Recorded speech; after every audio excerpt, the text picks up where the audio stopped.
About 10 minutes ago, the spacecraft ground crew signaled that it was go for launch. This was followed by a similar signal at T-minus 5 minutes from the Proton's first 3 booster stages.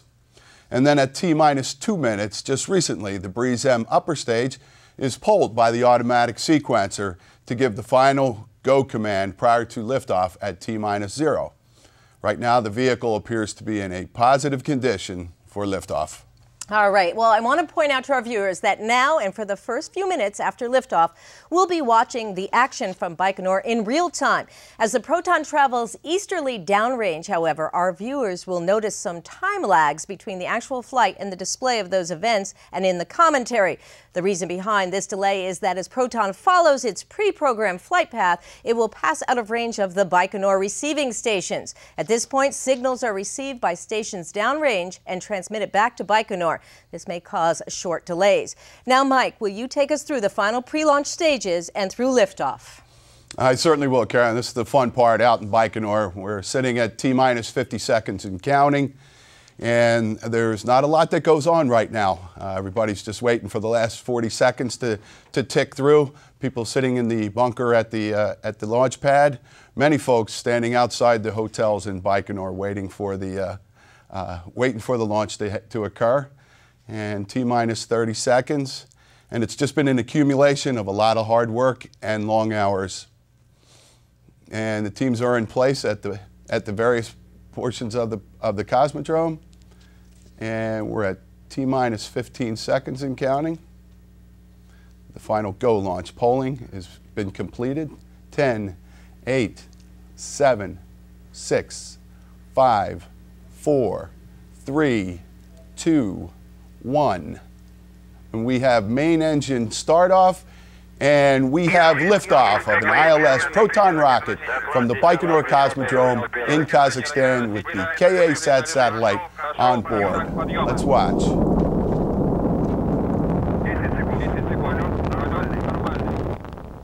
T plus 20 seconds, everything seems nominal. About 10 seconds after liftoff, the rocket did a roll maneuver and soon experienced maximum dynamic pressure, or max Q. Max Q is the maximum aerodynamic load on the vehicle, and it corresponds to about Mach 1.5 and occurs 1 minute and 2 seconds after liftoff. Clear skies, T plus 45 seconds.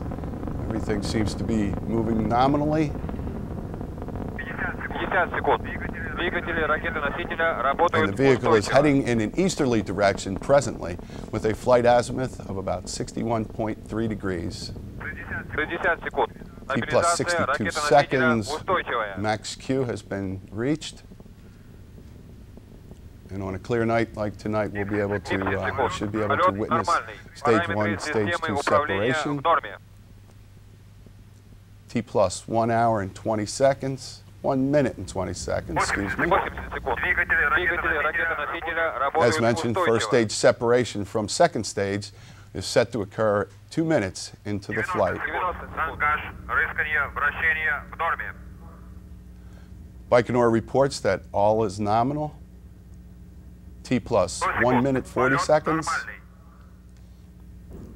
Still clear skies.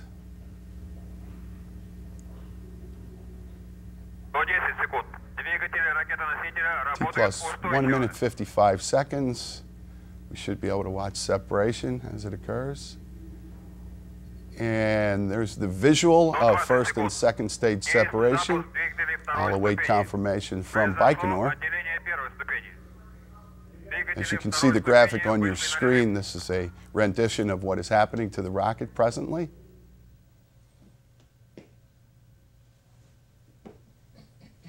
And I have received confirmation from Baikonur of good separation between the first and second stages. The second stage engines will actually ignite while still attached to the first stage, and the exhaust from those engines escapes through the open grid work between the 2 stages. 2 minutes and 40 seconds into flight, and everything is good.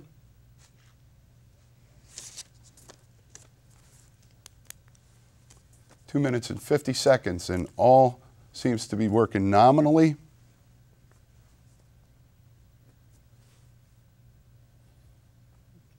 Just waiting for confirmation of ignition on all 4 stages, or all 4 engines of the second stage, excuse me. And the graphic you see on your screen is a following of the flight.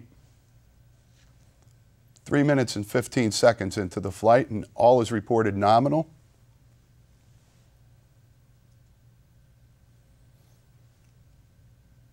And we have confirmation of signal on all 4 second stage engines. They will burn for a total of about 3 minutes and 27 seconds. 3 minutes and 40 seconds into the flight, and all is still reported nominal from Baikonur. And the next key mission milestone will be stage 2 and 3 separation, which occurs at L plus 5 minutes and 27 seconds. 19 seconds after that, the payload fairing will jettison.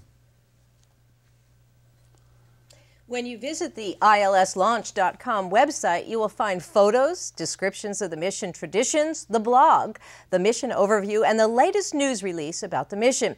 To see the mission updates, go to the ILS homepage, and under the current mission, click Read More. That will take you to the mission control page. And remember, for a personal view of life at the Baikonur Cosmodrome from a mission team's member's perspective, check out the photos and blog entries that are posted on the website. An ILS team member writes each entry from the launch site. Now, if you live in the U.S. or Canada, you can also get updates by calling the ILS launch hotline at 1-800-852-4980. Again, 1-800-852-4980. Now, over the next few minutes, we'll hear from some of the KASat's key personnel recorded earlier in Baikonur. In addition, we'll be giving you updates on the mission as we receive them from Baikonur. Now, here's a message from Bertrand Mouncoquet, ILS Program Director for the KASat mission, about today's launch. Hello, I'm Bertrand Mouncoquet, the ILS Program Director for this KASat launch mission. We have started this program a year ago. We have started this campaign 6 weeks ago, and you can see there that we are ready with this beautiful launcher, as always.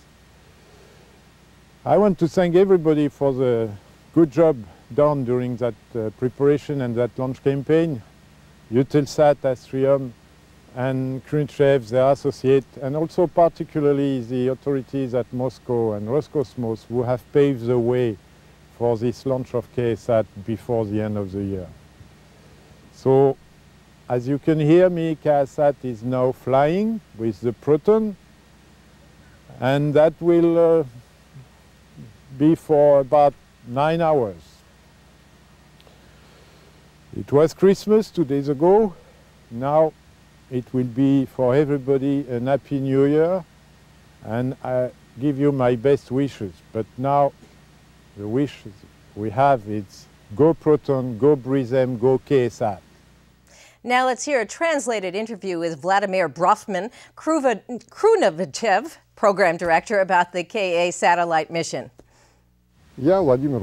Starting January 2008, the Krunovichev Scientific and Production Space Center, under the contract with ILS and based on the intergovernmental agreements, have been conducting adaptation and preparation for launch of one of today's most state-of-the-art commercial satellites, KASat. Over these years, our enterprise has developed the required volume of design documentation, manufactured the hardware, and successfully tested it.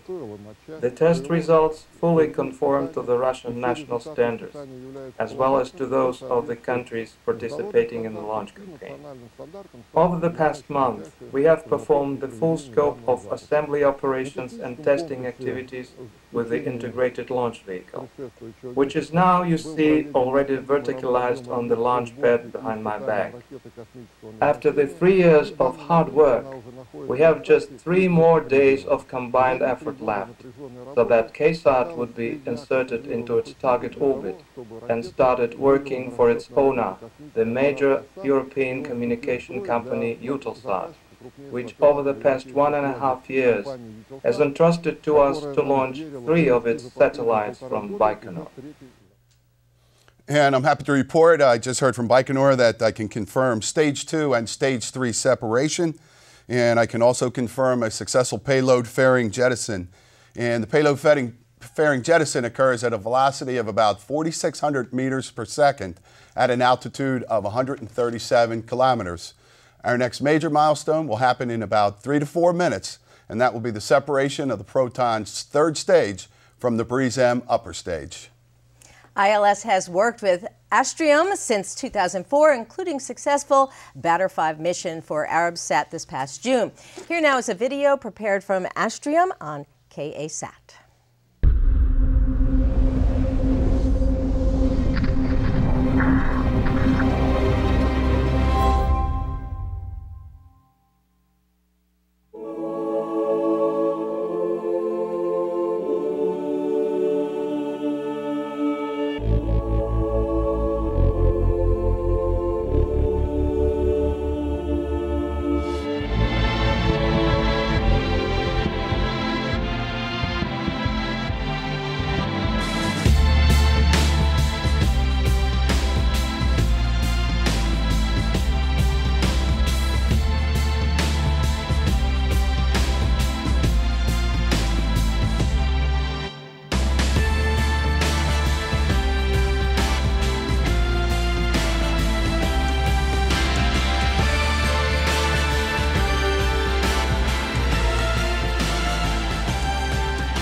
And once again, I'm happy to report some updates from Baikonur. I have had confirmation of third stage shutdown, and I've also received confirmation of a successful orbital unit separation from the third stage. So continues in a nominal flow.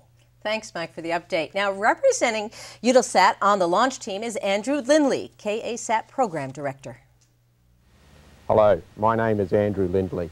I'm the Eutelsat KASat Program Manager. Behind me you can see the beginning of a new era in broadband communications for Europe and the Mediterranean basin. I'd like to thank everybody who's been involved on this program, not only my colleagues from Eutelsat, but also from Astrium, who designed and built and tested the Ka-band satellite, which is installed on the rocket that you can see behind me. I'd also like to thank International Launch Services, the launch service provider, and as well Krunishev, who have built the Proton-M and BRIES-M upper stage on which the satellite is installed. But especially I'd like to thank all the families of all the people who have worked on this program for their understanding and support, for the long days, nights and weekends of everybody who's contributed to KASat. Thank you. And just like that, another update from Baikonur as we have had a successful start of the BRIES-M main engine burn number 1. On schedule and all is nominal. Okay, before we get to our next check, we will on the progress of the flight of the ILS Proton and BRIES-M upper stage. Here's a little more about the BRIES-M main engine. We are coming up on stage 3 separation from the BRIES-M. The spacecraft, together with the adapter, separation system, and the BRIES-M are called the orbital unit. At the moment of separation, the orbital unit will be traveling at about 7,500 meters per second, or more than 16,000 miles per hour. About 2 minutes after that, the Breeze M will ignite for its first burn. That burn will last about 7 minutes. And right at the end of that main engine cutoff, or MECO, the vehicle is scheduled to go out of range of our ground tracking stations. We will lose communications for a little over an hour. During that time, the orbital unit will coast for about 50 minutes before the Breeze M ignites for its second burn.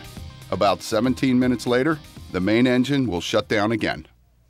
Representing Astrium on the launch team is Aziz Bouya, KA-SAT Program Director.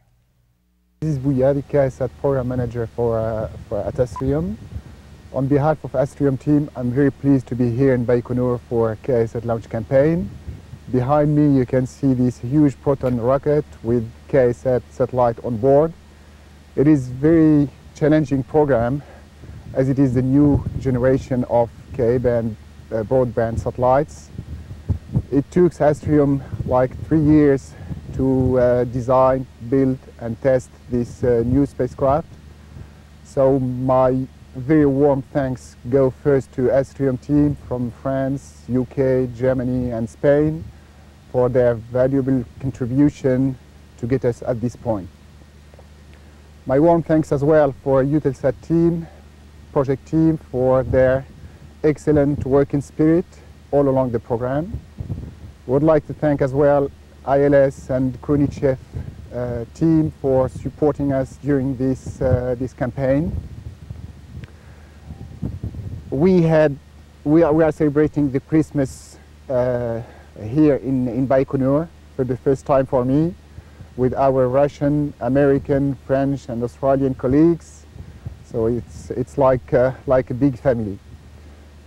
As we are talking family, I would like to thank my family for supporting me during the last 3 years and for their understanding as well. Finally, I know that the KA-SAT Astrium team is watching this broadcast back home in Astrolab in Toulouse. So thanks guys for the great job you did, and Happy New Year. Go Proton, go KA-SAT. The launch site for the ILS Proton missions is the Baikonur Cosmodrome. Let's take a closer look at the launch facility. The Baikonur Cosmodrome in Kazakhstan is the oldest and largest operating space center in the world and was founded in 1955. It was originally built as a long-range missile center and later expanded to include launch facilities for spaceflight. It is located approximately 2,100 kilometers, or about 1,300 miles southeast of Moscow. The Cosmodrome is a large Y-shaped complex that extends about 100 miles from east to west and 55 miles north to south, which is about the size of Holland. The facility is operated by Roscosmos, the Russian space agency, and the area is under a long-term lease from the Republic of Kazakhstan. There are 3 pads available for Proton launches. Today's ILS Proton will launch from pad 39 in area 200, which is on the western end of the Cosmodrome. Now let's learn more about Eutelsat, one of the world's largest satellite operators located in Paris, France. In 2011, KA-SAT will enter into service. This is the first in Europe of a new generation of high-throughput satellites, which supports the continuing expansion of digital services, both for professional and consumer markets. Fully operating in Ka-band frequencies, this new satellite will be located at 9 degrees east. KA-SAT will be ideally positioned to provide additional resources to telecom operators, broadcasters and ISPs for data and video services over Europe and the Mediterranean basin. KA-SAT will also supply Eutelsat with a substantial platform for expansion of its two-way broadband service, launched in 2007 via Ka-band capacity, already available on its Hotbird 6 satellite. KA-SAT's design is spearheading new developments in satellite technology. The satellite will be equipped with more than 80 spot beams, each covering a region of a few hundred kilometers. This multi-spot architecture allows extensive frequency reuse by groups of beams covering distinct regions that results in exceptionally high levels of operational efficiency and takes KA-SAT's overall capacity to record levels. With resources of more than 70 gigabits per second, it will be possible for a single satellite to connect over 1 million households to broadband. 900 megabits per second of capacity shared on the forward and return paths are provided for each spot beam.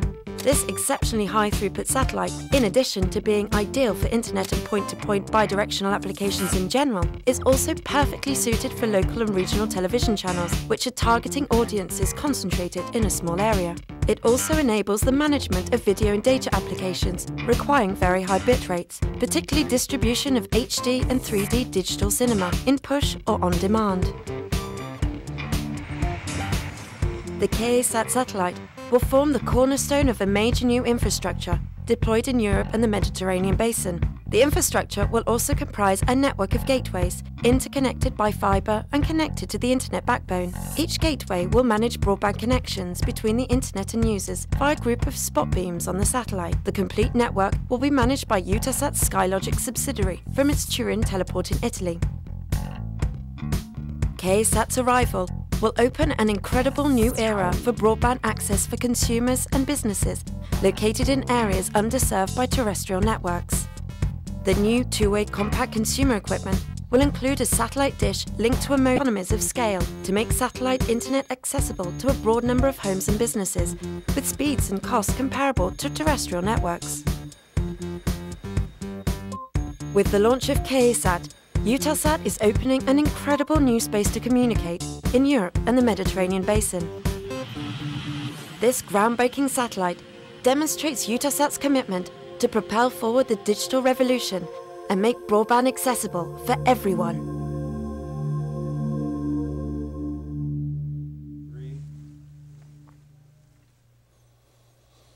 And like clockwork, I'm happy to report that the Brisem main engine cutoff occurred exactly on time. I have confirmation from Baikonur.